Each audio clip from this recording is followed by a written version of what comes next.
ఈ వరల్డ్ కప్‌లో కేవలం 6 ప్లేయర్లకు మాత్రమే ఒక స్పెషల్ బ్యాడ్జ్ ధరించే పర్మిషన్ ఉంది.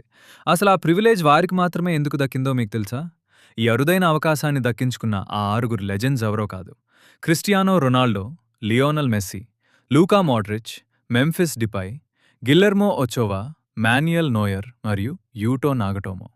కానీ మిగతా వరల్డ్ క్లాస్ ప్లేయర్లకు లేని ఈ స్పెషల్ రైట్ వీరికి మాత్రమే ఎలా వచ్చింది? ఎందుకంటే కనీసం 5 లేదా అంతకంటే ఎక్కువ వరల్డ్ కప్స్‌లో పాల్గొన్న ప్లేయర్లను గౌరవించడం కోసం ఫిఫా ఈ స్పెషల్ లెజెండ్ బ్యాడ్జ్‌ని ఇంట్రడ్యూస్ చేసింది. ఇందులో మెస్సీ, రొనాల్డో మరియు ఒచోవాలు ఏకంగా 6 వరల్డ్ కప్స్ ఆడి రికార్డ్ క్రియేట్ చేయగా, మిగతా ప్లేయర్స్ అయిన మాన్యుయల్ నోయర్, మోడ్రిచ్ మరియు యూటో నాగటోమోలు చెరో 5 వరల్డ్ కప్స్ ఆడారు. అయితే ఇక్కడే ఒక ఇంట్రెస్టింగ్ ట్విస్ట్ ఉంది. ఉరుగ్వే దేశం తమ ప్లేయర్ ఫెర్నాండో ముస్లెరాను కూడా ఒక లెజెండ్‌గా గుర్తించి ఈ స్పెషల్ బ్యాడ్జ్ ధరించే అవకాశం ఇవ్వాలని ఫిఫాను కోరింది. ఎందుకంటే అతను కూడా తన 5దో వరల్డ్ కప్‌లో పాల్గొంటున్నాడు.